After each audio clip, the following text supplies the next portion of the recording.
గౌరవ ముఖ్యమంత్రి శ్రీ రేవంత్ రెడ్డి గారికి, గౌరవ ఉప ముఖ్యమంత్రి మిత్రులు ఆత్మీయులు బట్టి విక్రమార్క గారికి, ఇతర దిగ్గజాలకి, ఆహ్వానితులకు ప్రతి ఒక్కరికి నా హృదయపూర్వక నమస్కారాలు. తెలుగులో మాట్లాడడం కొంచెం చేంజ్ ఉంది కదా మీ చెవులకి. So let me have the privilege in talking in our mother tongue.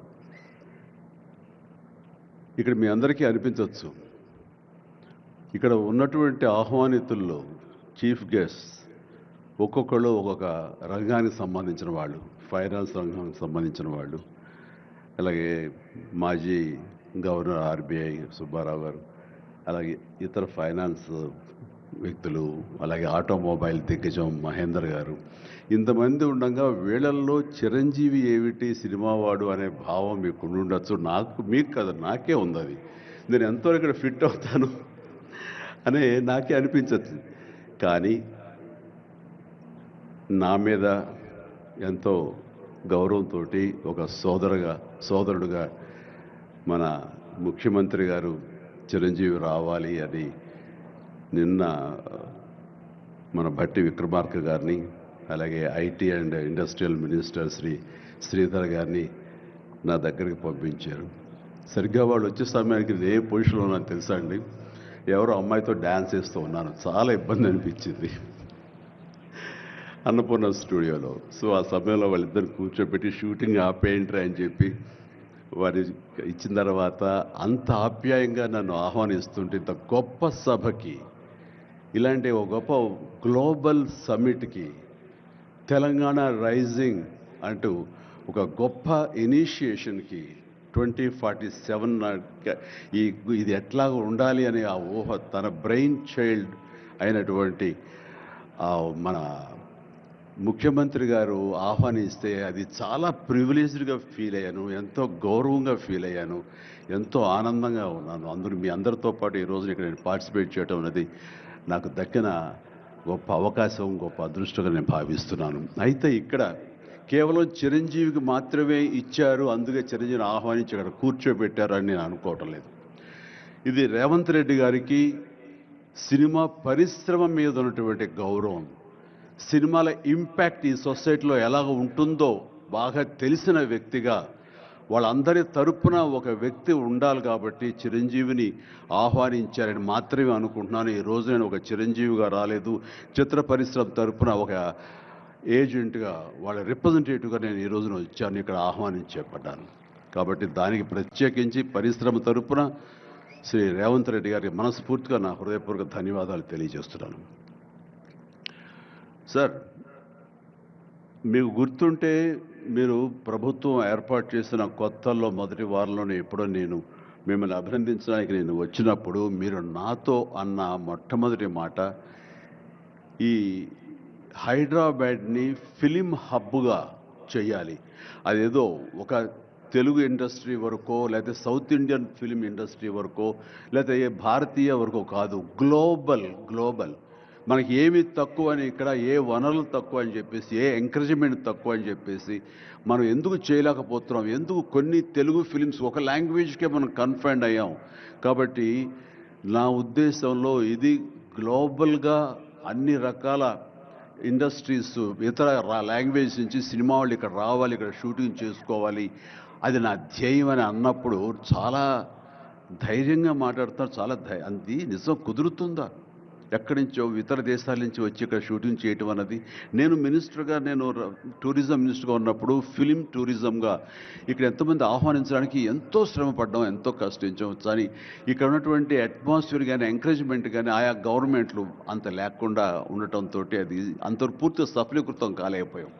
ఆ ఉద్దేశంతో నేను ఎంతో కొంచెం స్కెప్టికల్గానే ఉన్నాను. ఎంతవరకు కుదురుతుంది, ఈయన డ్రీమ్ సక్సెస్ చేయగలరా అని అనుకుంటూ, మీరు ఏమైనా చేయండి, మీ గైడెన్స్ ఇవ్వండి, మీరు ఏం చెప్తే దాన్ని ఫాలో అవడానికి మేమందరం రెడీగా ఉన్నామని ఒక మాట ఇచ్చి మాత్రం అన్నాను. కానీ విత్ ఇన్ నో టైం ఇంత పెద్ద ఎత్తున ఈయన అన్ని రకాల సెక్టార్స్ వాళ్ళని ఇన్వైట్ చేయటి, గ్లోబల్గా అందరినీ వెల్కమ్ చేసి ఈ రోజున అందులో ఒక పార్ట్గా సినిమాలను కూడా ఆయన వెల్కమ్ చేస్తున్నారంటే కనుక అది హ్యాట్స్ ఆఫ్. అది ఆయన ఒక్కరి వల్లే అయ్యింది అన్నది అన్నట్టుగా కాకుండా అన్నది సాధ్యం చేసేలాగా ప్రాక్టికల్గా ఈ రోజున మనందరం చూస్తున్నాము.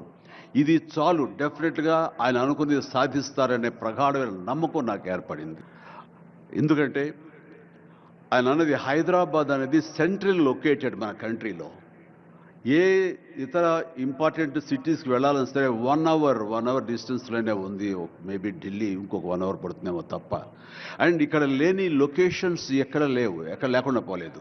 మనకు మంచు కొండలు ఉన్నాయి, థార్ డెజర్ట్స్ ఉన్నాయి, అడవులు ఉన్నాయి, వర్షాలు పడేవి ఉన్నాయి, లాంగెస్ట్ బీచ్లు మనకు ఉన్నాయి. ఏమి తక్కువ, ఏ లొకేషన్స్ తక్కువ, ఏ వనరులు తక్కువ. ఇక్కడ పని చేయడానికి వాళ్ళకి స్కిల్ డెవలప్మెంట్ చేయగలిగితే కనుక పని చేయడానికి ఎంతోమంది ముందుకు వచ్చి సినిమా పరిశ్రమ ద్వారా ఉపయోగపడి వాళ్ళ కుటుంబాలకు వాళ్ళు ఉపయోగించుకుంటారు. ఇది ఆ పొటెన్షియల్ పూర్తిగా ట్యాప్ చేయలేదు అన్న మాట వాస్తవం. వారు అది నేను అంగీకరిస్తూ మా సలహాల కోసంగా ఆయన కొన్ని సెమినార్లు ఫ్యూచర్లో నడిపిస్తామన్నారు. ఇప్పుడు కూడా అలాంటి చిన్న సెమినార్లు మా పెద్దల మధ్య, సినిమా పెద్దల మధ్య జరిగింది. అయితే ఇది కాంప్రహెన్సివ్గా కన్సాలిడేట్గా జరిగేలాగా విత్ ఇన్ షార్ట్ టైం మేము అందరూ కూడా ముందుకు వస్తాము. ఇక్కడ ప్రపంచానికే ఇది అద్భుతమైనటువంటి సినిమా హబ్గా హైదరాబాద్ని చేయటంలో మేమందరం ముందుంటాము. అండ్ ఈ రోజున చూస్తే కనుక బాలీవుడ్ నుంచి సల్మాన్ ఖాన్, అజయ్ దేవ్గన్లు వచ్చి ఇక్కడ మేము స్మార్ట్ డిజిటల్గా కానీ అడ్వాన్స్డ్ ఫ్యూచరిస్టిక్ స్టూడియోస్ మేము పెడతామని అంటాం అన్నది ఇది శుభారంభం. ఇదే ఇన్స్పిరేషన్గా నేను కానీ, నాగార్జున కానీ, వెంకటేష్ కానీ, ఇతర హీరోలు కానీ, ఇతర ప్రొడ్యూసర్స్, నిర్మాతలు ఎంతోమంది ఈరోజు ఇక్కడ ఉన్నారు ఈ సభ్యుకుల్లో. వాళ్ళందరూ కూడా ముందుకొచ్చి చేయాలన్న ఒక కుతూహలం కానివ్వండి, అది పూర్తిగా ఛార్జ్ అయి ఉన్నారంటే ఎలాంటి అతిశయోక్తి లేదు. అండ్ ఈ రోజున ప్రపంచపరంగా చూస్తే సినిమా ప్రభావం ఎంత ఉంటుంది, ఈ సాఫ్ట్ పవర్ ఎంత ఉంటుందన్నది నేషనల్ వైడ్గా కూడా కేంద్ర ప్రభుత్వం కూడా వేవ్స్ అనేది ఒకటి ప్రారంభించి అందులో మమ్మల్ని అందరూ కూడా పార్ట్ చేశారు. అంటే ఎకనామికల్గా అది ఎంత పవర్ ఇస్తుంది, మన కంట్రీ జీడిపికి ఎంత కంట్రిబ్యూట్ చేస్తుందో అనడానికి బాగా వాళ్ళందరికీ తెలిసిన వాళ్ళు కాబట్టి సినిమా మీద అంత దృష్టి పెట్టారు. సినిమాని కేవలం పేరు తీసుకురావడమే కాకుండా ఎంతో కంట్రిబ్యూట్ చేస్తుంది, ఎంతోమందికి ఎంప్లాయ్మెంట్ జనరేట్ చేస్తుంది, ఎంతోమందికి ఉపాధి కల్పిస్తుంది. అంటే ఉదాహరణకి కొరియా తీసుకుంటే కనుక కొరియాలో బిగినింగ్ ఇనీషియల్గా వాళ్ళందరూ యూత్ అనేవాళ్ళు ఈవినింగ్ అయ్యేసరికి చాలా పక్కదారులు పడుతున్నారు, కొన్ని వ్యసనాలకి లోనవుతున్నారు.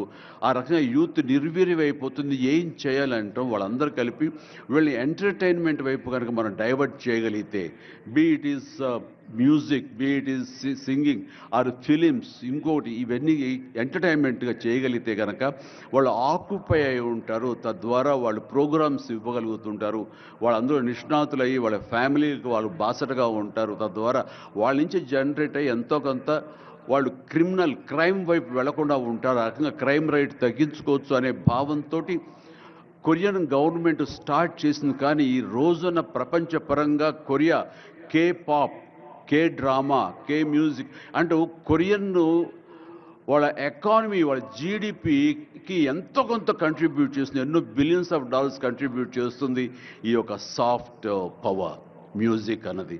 అలాగే జపాన్ కూడా యానిమే అని చెప్పేసి వాళ్ళు కూడా వాళ్ళ సాఫ్ట్వేర్, వాళ్ళ ఎంటర్టైన్మెంట్ సంబంధించి ఈ ఎంటర్టైన్మెంట్ యానిమేటెడ్ ఫిలిమ్స్ కూడా ఎంతో కొంత కంట్రిబ్యూట్ చేస్తుంది. అలాగా మీరు ఈ సినిమా ఇండస్ట్రీ మీద, సినిమా పరిశ్రమ మీద ఆల్ ఇండియా లెవెల్లోనూ ఇంటర్నేషనల్ లెవెల్లోనూ ఇక్కడ కనుక వెల్కమ్ చేయగలిగి వాళ్ళకి కావాల్సిన ఇన్ఫ్రాస్ట్రక్చర్ కనుక మీరు ఇక్కడ ప్రొవైడ్ చేయగలిగితే, చేస్తానికి మీరు ప్రిపేర్ అయి ఉన్నారు, చేయగలిగితే కాదు చేస్తున్నారు.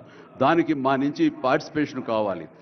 ఉదాహరణకి బట్టి గారు నిన్న అన్నారు, సో మనకు ముఖ్యమంత్రి గారు మీ అందరికీ కూడాను ఇక్కడ ఏమి కావాలి, ఎలాంటి ఇన్ఫ్రాస్ట్రక్చర్ కావాలి, ఏ రకమైన వసతులు ఏర్పాటు చేయాలి అని చెప్పండి అన్నప్పుడు నాకు వెంటనే స్పాంటేనియస్గా తోచింది, నేను వారితో పార్టిసిపేట్ చేస్తాను. ఇక్కడ స్కిల్ డెవలప్మెంట్ కోసంగా మనకు కొన్ని ఇన్స్టిట్యూషన్స్ పెట్టాలి. అది డ్రైవర్ల దగ్గర నుంచి, మేకప్ మెన్ల దగ్గర నుంచి, కాస్ట్యూమర్స్ దగ్గర నుంచి, ఒక ఎడిటింగ్ దగ్గర నుంచి, సౌండ్ సిస్టమ్ దగ్గర నుంచి, కెమెరామెన్లు, డిఓపీలు అండ్ యాక్టింగ్ సంబంధించిన స్కిల్స్ కానివ్వండి, అలాగే డైరెక్షన్ కానివ్వండి, వాట్ నాట్ ఎన్నో ఈ ఇండస్ట్రీలో ఎన్నో శాఖలు ఉన్నాయి. ఆ శాఖల్లో ఎంతోమంది ఎంతూజియాస్టిక్ కుర్రవాళ్ళు ఉన్నారు. వాళ్ళు చదువు ఒక మాదిరి చదివైనా సరే ఆ చదువు ఏం తెచ్చి పెడుతుంది అనుకుంటే కనుక ఈ రోజున గొప్ప గొప్ప డైరెక్టర్స్ ఉన్నారు. ఈ రోజున ఇంటర్నేషనల్ లెవెల్కి మన సినిమాలు తీసుకొస్తున్న డైరెక్టర్ వాళ్ళందరూ డిగ్రీ కూడా చదవలేదు. సో చదువు ఇది ఇంపార్టెంట్ కాదు, మీకున్న ఇంట్రెస్ట్ ఇంపార్టెంట్.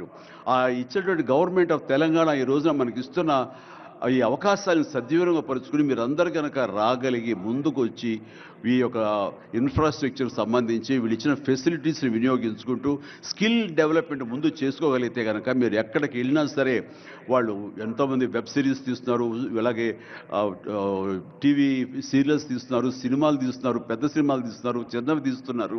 అలాగే ఈ రోజున కేవలం స్క్రీన్ మీదే కాకుండా మొబైల్కి సంబంధించినటువంటి సినిమాలు కూడా చాలామంది తీయటానికి సమాయత్తం అవుతున్నారు. ఇది ఫ్లిప్ అని ఇంటర్నేషనల్గా వస్తుంది. ఇప్పుడే మహేంద్ర గారు నాతో మాట్లాడుతూ ఈ వర్టికల్ సంబంధించిన ఫిలిమ్స్ 3 minutes నిడివి అయితే 10 minutes మ్యాక్సిమం 10 minutes నిడివి ఉన్నటువంటి సినిమాలు మనం చేయగలిగితే అది ప్రతి వాళ్ళ చేతుల్లో ఉండి అది వాళ్ళందరూ ఎంటర్టైన్ చేయగలుగుతుంది. దానివల్ల ఎంతో ఎకానమీ మనం డెవలప్ చేయొచ్చు, ఎంతోమందికి ఉద్యోగ అవకాశాలు ఇవ్వచ్చు. నేను దాన్ని ఇనిషియేట్ చేస్తానంటూ మహేంద్ర గారు చెప్తూ వచ్చారు. సో ఇవన్నీ కూడా ఇది సాదాసీదాటువంటి కాదు. సినిమా ఏదో ఆడుతుంది, 2 రోజులు డబ్బులు తెచ్చి పెడుతుంది, వాళ్ళు ఏదో మిగుల్చుకుంటారు కోట్లు అంటే తేలిగ్గా చూడదు. దీని వెనకాల చూస్తే కనుక లక్షలాది మంది యూత్ ఈ అవకాశం సద్వినియోగపరుచుకుని అభివృద్ధిలోకి రావచ్చు, పేరు ప్రఖ్యాతులు సంపాదించవచ్చు.